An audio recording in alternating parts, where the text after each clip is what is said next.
সম্মানিত উপস্থিতি, হাদিসের মধ্যে এসেছে আল্লাহ রাসূল সাল্লাল্লাহু আলাইহি ওয়াসাল্লাম বলেছেন যে দুইটি জিনিসের কথা তোমরা কখনো কাউকে নিষেধ করবে না।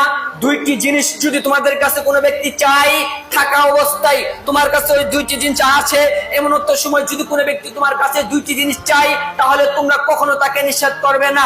তার মধ্যে একটি হচ্ছে পানি। যখন কোনো ব্যক্তি তোমার কাছে পানি খেতে চাইবে, তুমি তাকে পানি পান করাবে। যে কোনো অবস্থায় থাকো না কেন, যে কোনো ব্যক্তি হোক না কেন, হিন্দু হোক, বৌদ্ধ হোক, খ্রিস্টান হোক, যে কোনো ব্যক্তি হোক না কেন, তোমার কাছে যখন পানি পান করতে চাইবে, তুমি তখন তাকে পানি পান করতে দিবে। তুমি কখনোই নিষেধ করবে না পানি পান করাতে পারবো না, পানি দিতে পারবো না, পানি নাই থাকা অবস্থায় এই কথা তুমি কোনোদিনও বলবে না। দুইটি জিনিসের মধ্যে একটি জিনিস হচ্ছে পানি, আর অপর একটি জিনিস হচ্ছে লবণ। কি? লবণ।